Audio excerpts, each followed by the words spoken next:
주식시장에 대해 궁금한 사항이 있으시면 언제든지 댓글로 남겨주세요. 하나TV에서 그 궁금증을 해결해 드리겠습니다.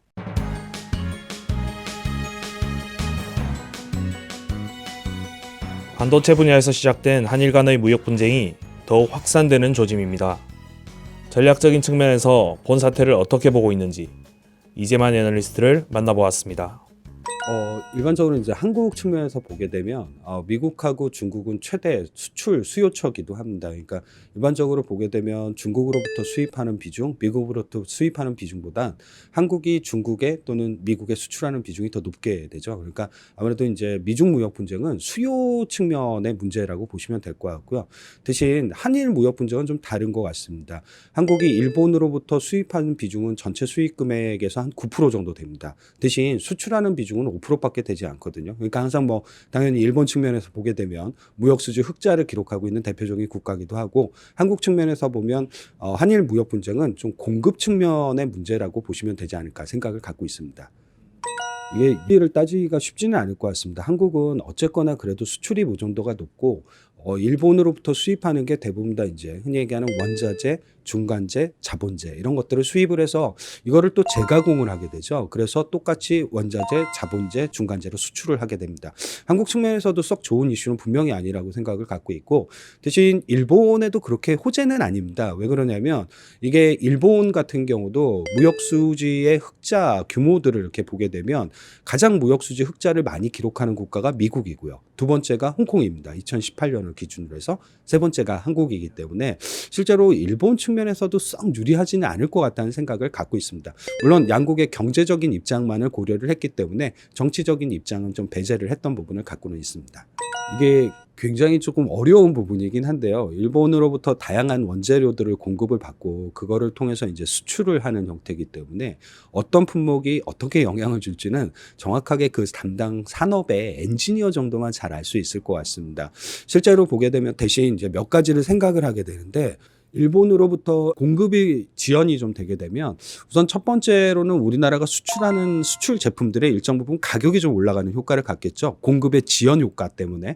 그리고 두 번째로는 수출의 물량이 좀 감소를 할 수가 있습니다. 전체적으로 이게 수출을 규제한다는 의미 자체가 흔히 얘기하는 우리나라에 수출하는 품목들에 대해서는 심사 기간을 한 90일 정도 거치기 때문에 공급 지연이 있어서 이것들이 좀 물량 지연으로 좀 이어질 수 있는 부분은 분명히 갖고 있는 것 같습니다. 유불리를 굳이 따진다라고 하게 되면 가격 부분, 그러니까 수출 제품의 가격 이런 것들의 상승이 먼저 영업이익에 반영되는 업종이 있을 테고, 물량의 효과가 영업이익에 먼저 반영되는 업종들이 있을 겁니다. 아마 이런 것들이 이제 중요하게 좀 업종별로는 좀 차이가 있고요.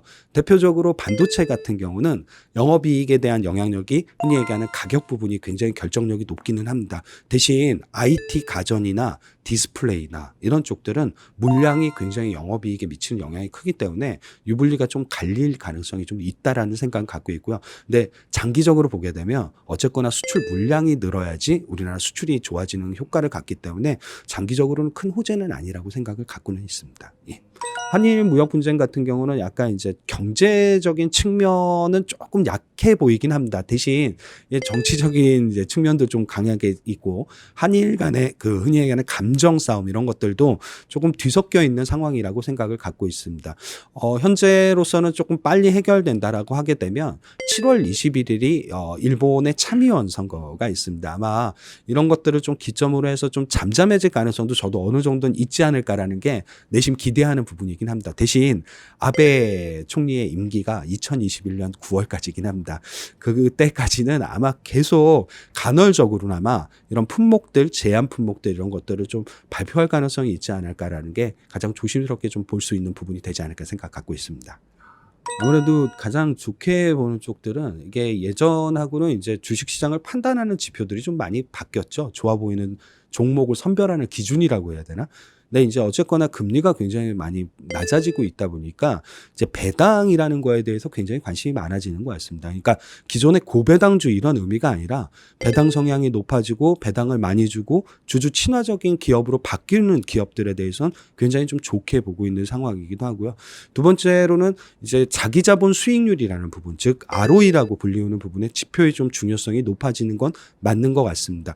예전에 성장성이 좋아질 때는 수익성에 관련된 지표는 그렇게 유심히 안 보셔도 됩니다. 근데 성장성이 너무 없다 보니까 ROE가 좋아질 수 있는 이런 업종들을 대표적으로 좀 좋게 보는 편이긴 합니다. 아주 대표적으로 이제 증권 업종이 이런 쪽에 좀 해당을 하니까 조금 의외긴 한데 관심을 좀 가져보시면 어떨까라는 생각을 갖고 있고요.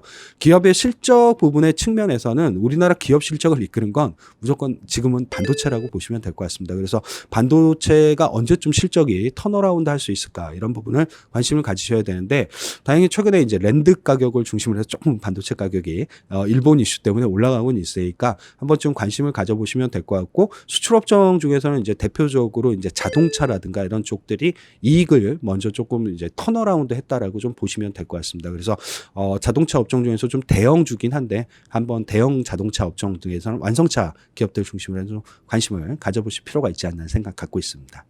감사합니다.